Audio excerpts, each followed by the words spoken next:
পান্থা ৩ আসনে এক প্রার্থী মারা যাওয়ায় নির্বাচন হবে 299 আসনে। এবার নির্বাচনে নিবন্ধিত 39টি দলের 1861 জন প্রার্থী আছেন, যা দেশের ইতিহাসে সর্বোচ্চ।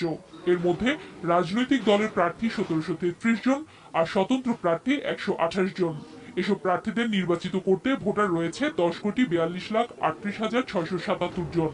এর মধ্যে পুরুষ ভোটার 5,25,00,000 আর মহিলা ভোটার 5,16,00,000। এবারের নির্বাচনের বড় ফ্যাক্টর নতুন ভোটার প্রায় 1,23,00,000। এসব ভোটারদের জন্য ভোট কেন্দ্র রয়েছে 40,000-এর ওপরে আর ভোট কক্ষ রয়েছে 2 লাখেরও বেশি। কেন্দ্রের দায়িত্বে 40,000-এর বেশি প্রিজাইডিং অফিসার ছাড়াও 2 লাখ সহকারী প্রিজাইডিং অফিসার এবং 4 লাখ পোলিং অফিসার থাকছেন। আর ভোট কেন্দ্রের নিরাপত্তায় নিয়োজিত থাকবেন পুলিশ, আনসার ও গ্রাম পুলিশের 6 লাখেরও বেশি সদস্য। শহর এলাকায় সাধারণ কেন্দ্রে 16 জন ও গুরুত্বপূর্ণ কেন্দ্রে 17 জন আইন শৃঙ্খলা বাহিনীর সদস্য থাকবেন। আর শহরের বাইরে এ সংখ্যা হবে 14 ও 15 জন। এছাড়া সার্বিক আইনশৃঙ্খলা পরিস্থিতি নিয়ন্ত্রণে মাঠে মোতায়েন রয়েছে 414 প্লাটুন সেনাবাহিনী, 48 প্লাটুন নৌবাহিনী, 983 প্লাটুন বিজিবি, 600 প্লাটুন র্যাব সহ অন্যান্য বাহিনীর সদস্যরা। ভোট কার্যক্রম তদারকির জন্য 2 জন বিভাগীয় কমিশনার ও 64 জন জেলা প্রশাসককে রিটার্নিং অফিসারের দায়িত্ব দিয়েছে নির্বাচন কমিশন। আর সহকারী রিটার্নিং অফিসার আছেন 582 জন।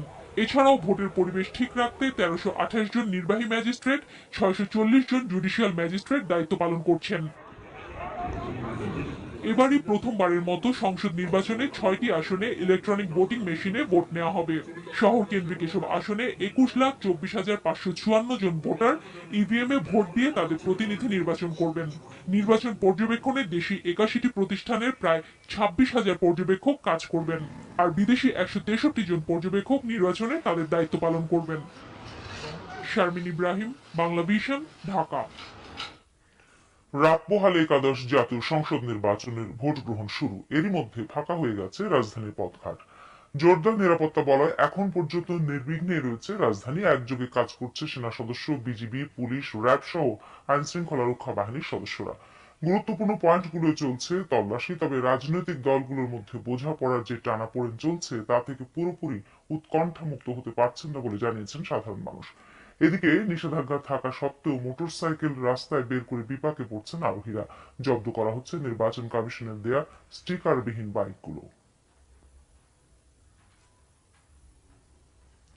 জাতীয় ঐক্যফ্রন্ট নির্বাচনের মাঝপথে সরে যাওয়ার ঘোষণা দিতে পারে, তারপরও শেষ পর্যন্ত ভোট কেন্দ্রে থাকতে নিজ দলের পাশাপাশি অন্য দলের প্রার্থী এজেন্টদের নির্দেশ দিয়েছেন আওয়ামী লীগ সভাপতি প্রধানমন্ত্রী শেখ হাসিনা। জনগণ আওয়ামী লীগকে ভোট দেবে, তাই কোনো মতেই যেন নির্বাচন প্রশ্নবিদ্ধ না হয় সেদিকে সতর্ক থাকার পরামর্শ দেন তিনি।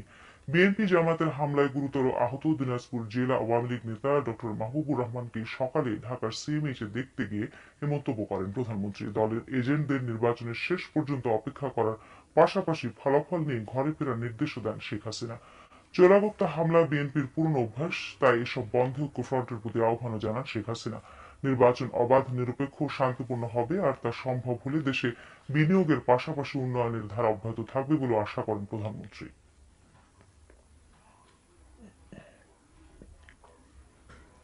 সব হুমকি ধামকি ও ভয়ভীতির ঊর্ধ্বে উঠে দলে দলে ভোট কেন্দ্রে যেতে কারাগার থেকে বার্তা পাঠিয়ে জনগণের প্রতি আহ্বান জানিয়েছেন বিএনপি চেয়ারপারসন বেগম খালেদা জিয়া। এ কথা জানিয়েছেন দলটির সিনিয়র যুগ্ম মহাসচিব রুহুল কবির রিজভী।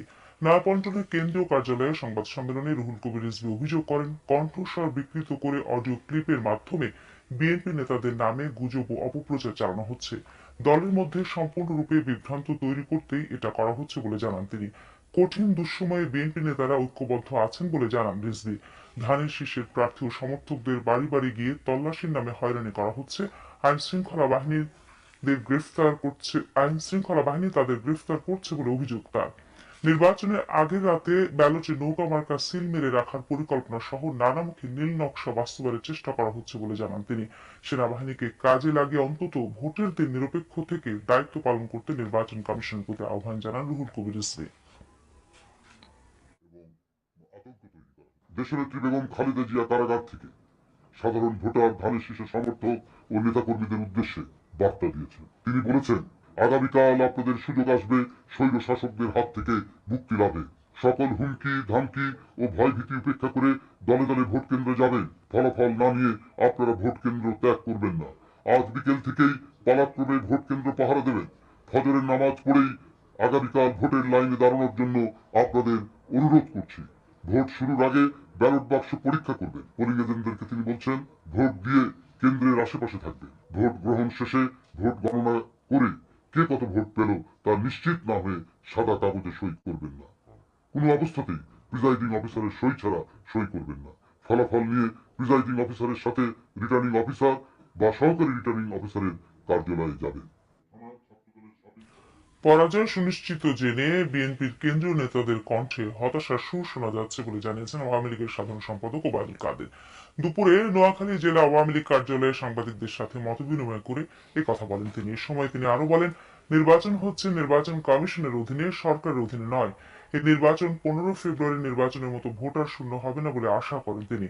জনগণের যে গণজোয়ার দেখা যাচ্ছে, উৎসব বিরাজ করছে, তাতে আওয়ামী লীগের জয়ের ব্যাপারে কোনো সন্দেহ নেই। এই ধরনের পরিস্থিতি হবে না। এবার পরাজয় সুনিশ্চিত জেনেই আসলে বিএনপি নেতাদের কণ্ঠে গত কদিন ধরে হতাশার সুর শোনা যাচ্ছে।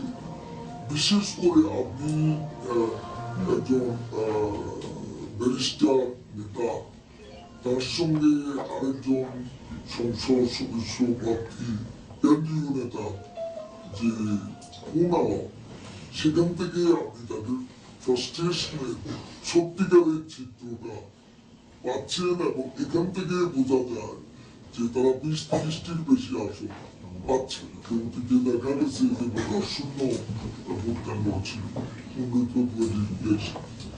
এই ধরনের পরিস্থিতি হবে না। এবার নির্বাচনের